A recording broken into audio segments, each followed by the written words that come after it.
All right, well, I'm going to go ahead and get started. Again, my name is Rakesh Agarwal, and I'm the founder and CEO of Snapstream. Snapstream makes software for TV stations to easily do air checks and ad delivery verification. So I'm excited to share the product with you here today. A little bit about our company. We're a team of about 30 people. We're located here in Houston, Texas, and we've been doing business with TV stations for some time. We've listed off some of our TV station customers below. We make an appliance, that's what you see here, which is located on premises at your location. And you connect your TV sources to it, and we can take in video from a variety of sources. We can take in video from a set-top box, which is kind of what we show here. The set-top box, you would hook it up to our encoder via component outputs. We take in video via QAM, which is just the clear QAM digital TV signal. ATSC, over-the-air antenna, so basically your standard RF sources. And we can also take in video via HDMI or composite video and audio. I don't know. And the TV signal comes in, and we make it really easy to record a bunch of those shows off the Snapstream appliance, and then users over your local area network can watch those shows from any client device inside their web browser, from any Mac or Windows device, or even a Chromebook. Our software is completely HTML5 based. There's no plugin that has to be installed on the client device. So that's just an overview of how it works. You know, at TV stations, we typically replace VCRs and VHS tapes, which are often the solution for station air checks. We'll also often replace a product like a Volacon or Digital Nirvana, or instead of replacing those products, we'll work alongside those products. So air checks are important, you know, for legal and compliance purposes. You need to record your own station 24/7 and retain it for a long time. We make that really easy. You can turn on a 24/7 program guide recording. Recordings are made either in MPEG-2 or they're made as H.264 files. It just depends on how the video comes into your Snapstream. We make it really easy to do competitive intelligence. So you can compare your station to all of your local competitor stations, view them together. You can time synchronize the videos so that you're watching, you're watching them all at the same time. So you can see your news broadcast unfold and compare that to the news broadcast from your competitors unfolding. We also we make it really easy to create clips, and this is something that is useful for a lot of different reasons. One of them is so that your ad sales team can send copies of the clips that are purchased as ads by your customers. They can send a copy of those ads to your customers. So, and the great thing about this is it takes the monkey off your back as the engineering team, and makes it so that the sales team can satisfy their own needs. And Snapstream is really easy to use. So we've heard feedback from many engineering departments that it frees up a lot of spare time for them. We also have great integration with Twitter and Facebook. So for your social teams, if you look at your position in your market, do you have the most followers in your local market? Do you have the most likes on Facebook, the most followers on Twitter? And if you don't, then there are things you can do to up your game with respect to social, and we make that really easy. So not only can your social people easily post GIFs, TV clips, and TV images to your Twitter and Facebook pages, but your on-air talent can do the same thing because we make it so easy. And again, just as I mentioned with the clipping earlier, no engineering resources are required here. We also make it really easy to set up alerts on closed captioning. So a common alert that's specific to TV stations that's kind of very useful is being able to find all the mentions, for example, of the exact words breaking news on a competitor's station, and then have a email fired off to your news director, for example, the moment one of those mentions occurs. And then, as I mentioned, we make it easy for your ad sales teams, but really anybody in your organization. It could be your management, it could be marketing, could be analysis, could be corporate, to self-service and get TV clips really easy. That's, I think, the SnapStream advantage. In addition to our on-premise product, we have a cloud product. And what's exciting about the cloud product is that for a TV station group that is spread across the country, you could consolidate all of your TV feeds into one central cloud system. And with that consolidated view, you could watch your broadcasts from any market in one location, not only through the web browser, but also from any television with an HDMI input. We make a set-top box called the SnapStream TV set-top box, which is an IPTV box, and it works with our cloud product or our on-premise product, and would present the same channels on your SnapStream cloud or your SnapStream on-premise unit, live or recorded, in a easy-to-use remote control interface. So with that, I am going to hand this over to Brian Weissman, and Brian's our account manager for all of the business that we do with TV stations. Brian's awesome, and he's going to take you through a demonstration of the product and then wrap up the presentation. I also want to take a moment here. If you have any questions, I'll stick around for a few minutes while Brian gets started, and just chime in with your questions on the question panel. I would love to answer those questions and also share them with the whole group. So if you have any questions, you're not interrupting anybody if you send us your questions. So okay, Brian, over to you.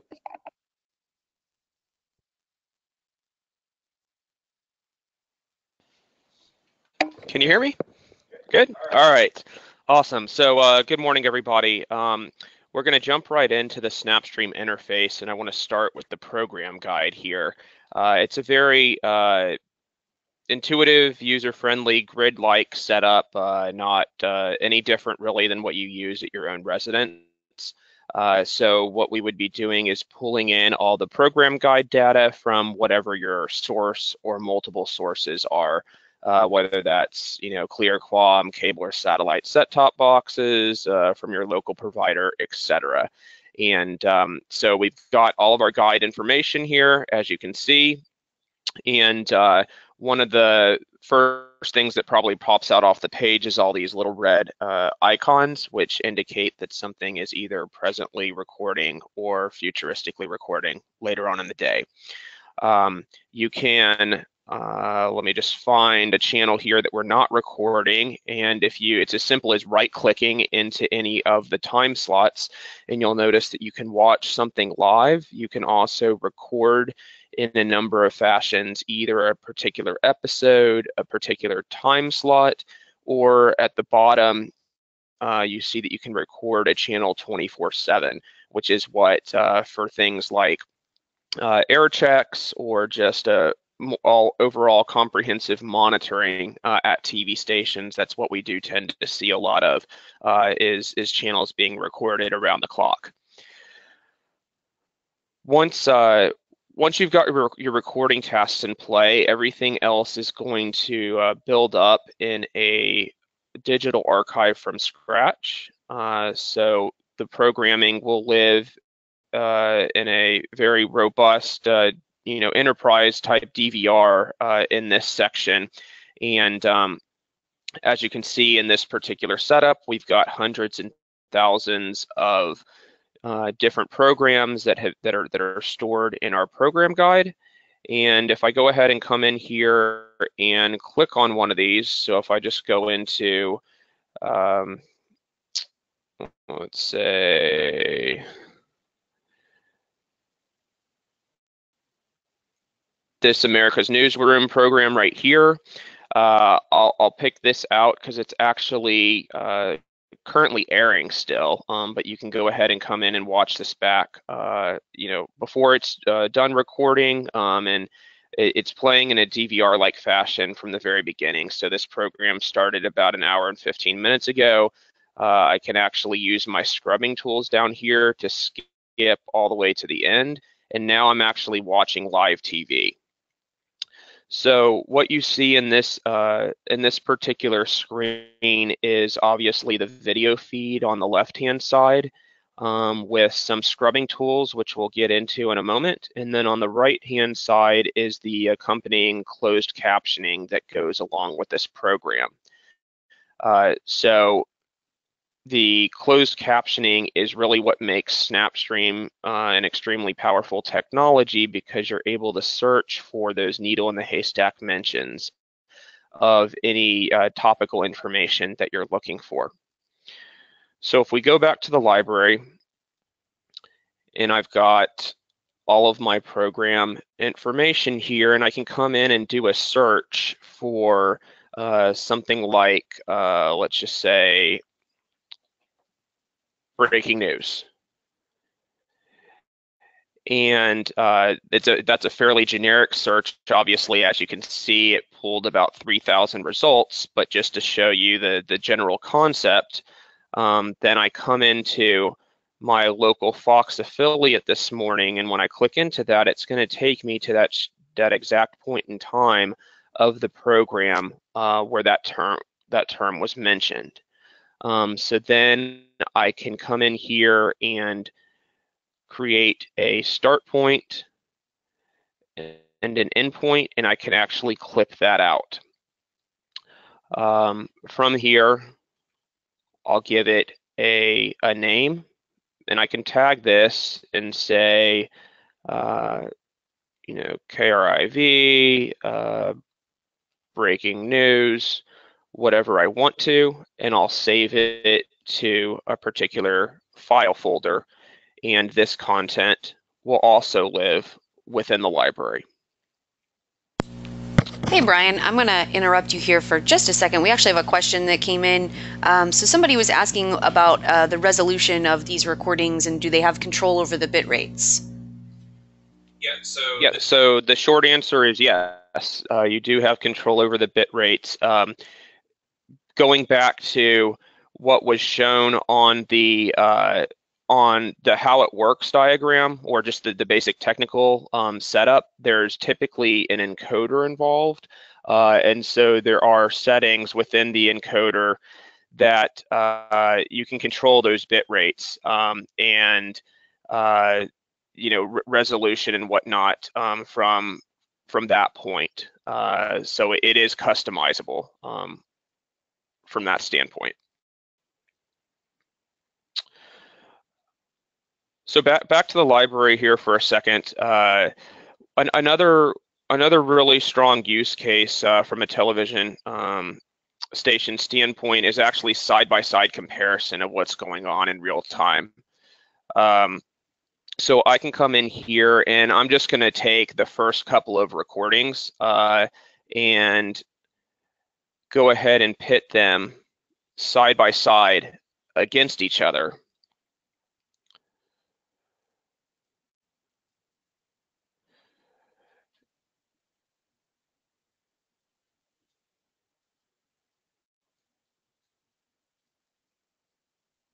And this might not be the exact best example, because obviously these programs probably have nothing to do with each other. They're just 4 fairly random recordings that we have on this particular system.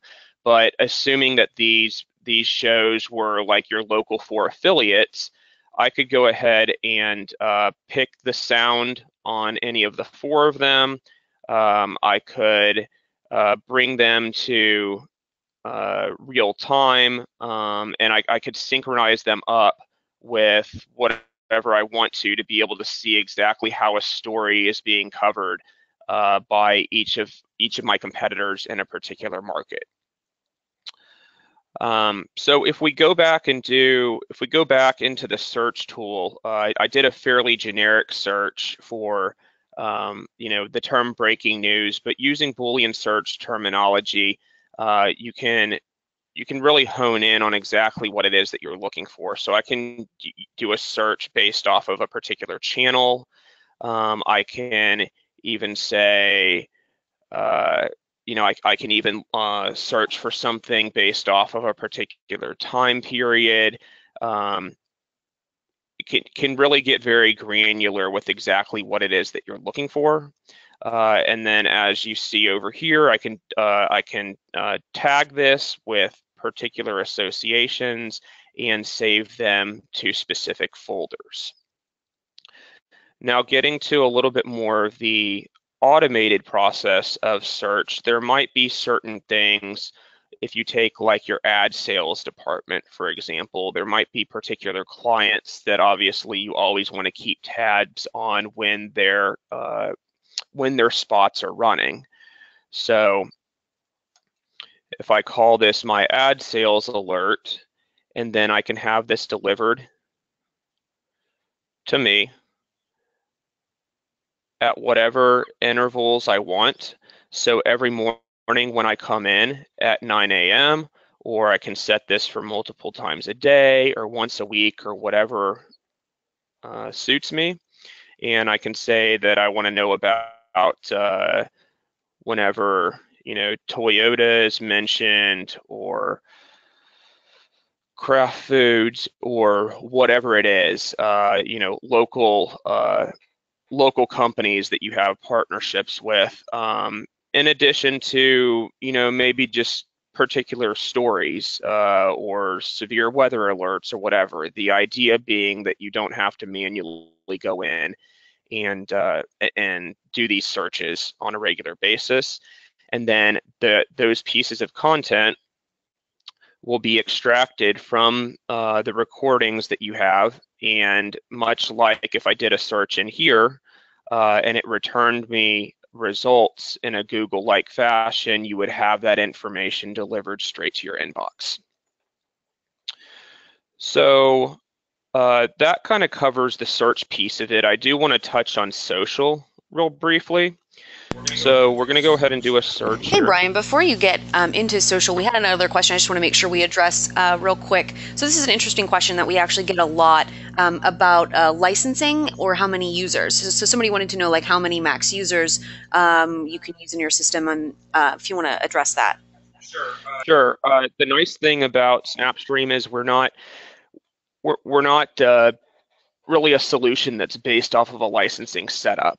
So you can have, and I'll touch on this in a second as far as permission settings within your organization. But the short answer is there's not really a max number of users that can access the system. There is potentially, and I could discuss this in a one-to-one conversation, but there may be some maximums as far as the number of concurrent users, just in terms of what the system can accommodate at any given time. But for the most part, anybody across your organization can access Snapstream, and it would just be a matter of setting up login credentials, or perhaps mapping our system with something like Active Directory, which and using access controls that you already have in place for other platforms.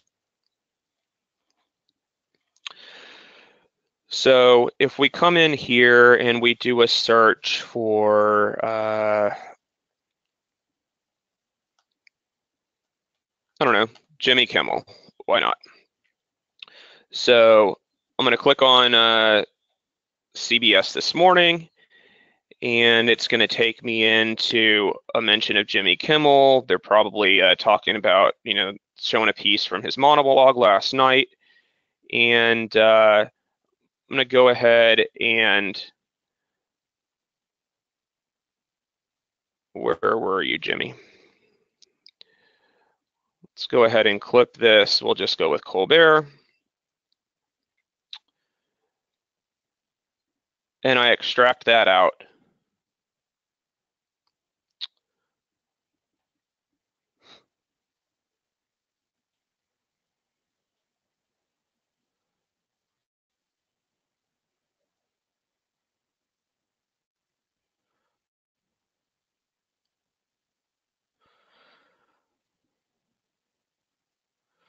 So I'm going to create a clip start point, a clip endpoint, and then instead of just cutting this out and saving it to my library, I can use one of my social media icons, and I can actually paste this or post this directly to one of my external social media platforms. I'm just going to interrupt again here, just to let everybody know on the webinar, the video quality that you're seeing is not indicative of the Snapstream player. Our quality is excellent. There's just generally a lag when we use GoToWebinar. So that's not something that you'll see when you're actually using the platform yourself. Oops, let's try this again. So I'm going to post this clip to Facebook, and I can have a number of different pages. So different departments can have their own, their own external page that they're posting to. Obviously, you can post to, a station-related platform, and I can come in here and I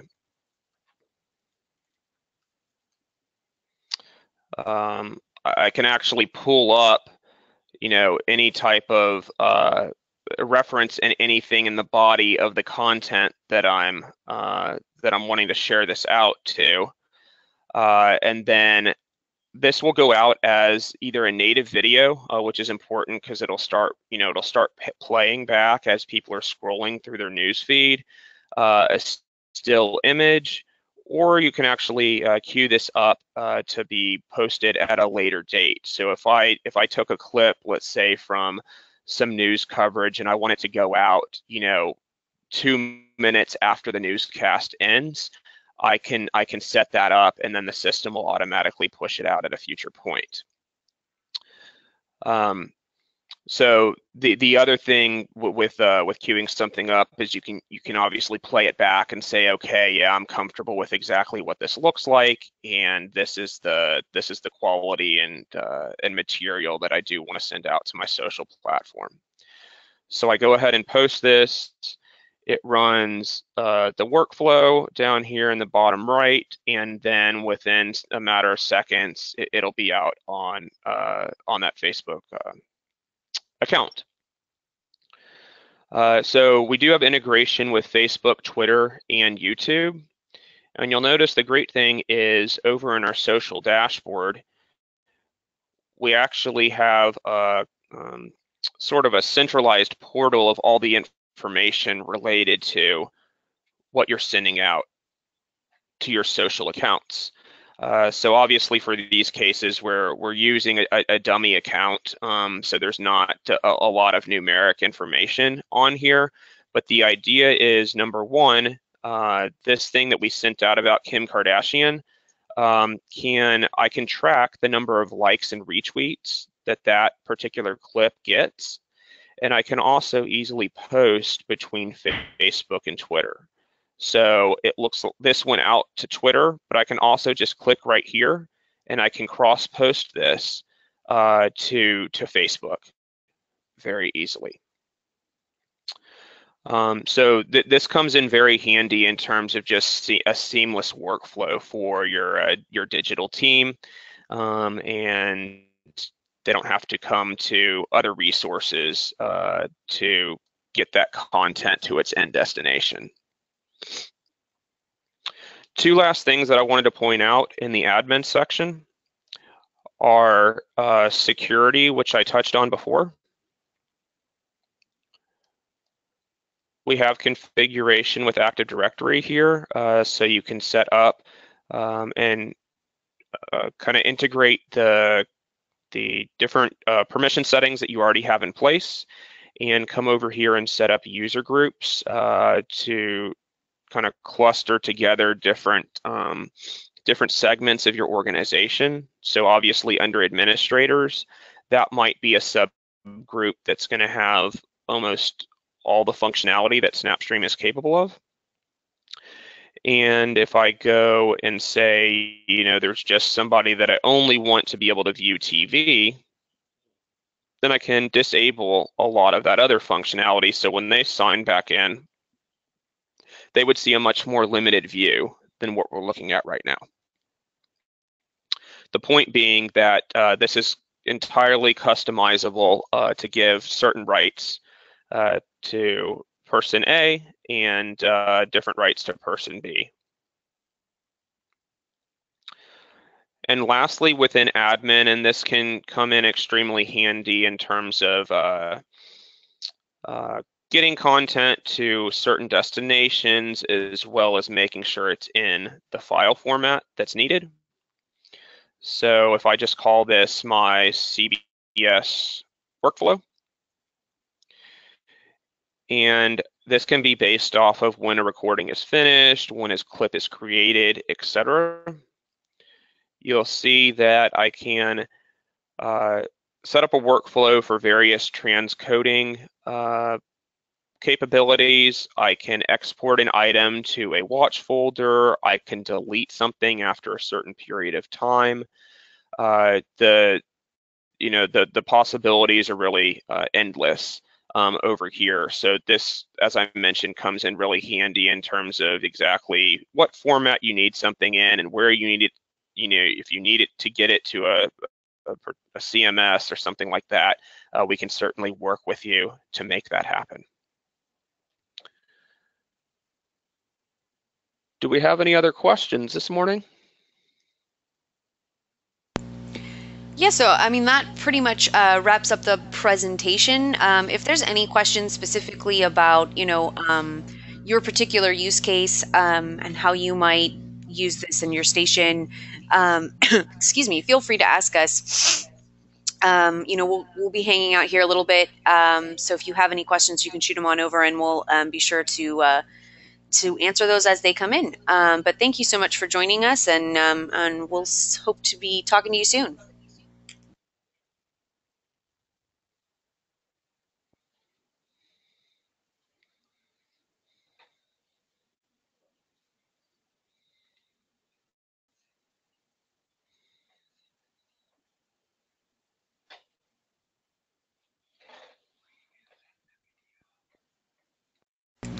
Also, just a quick note, we will be sending out this recording to all of you, so if anyone missed it or wasn't able to join us for the full webinar, we'll be sending that out shortly, and then of course you can share that with anybody else at your organization who might be interested.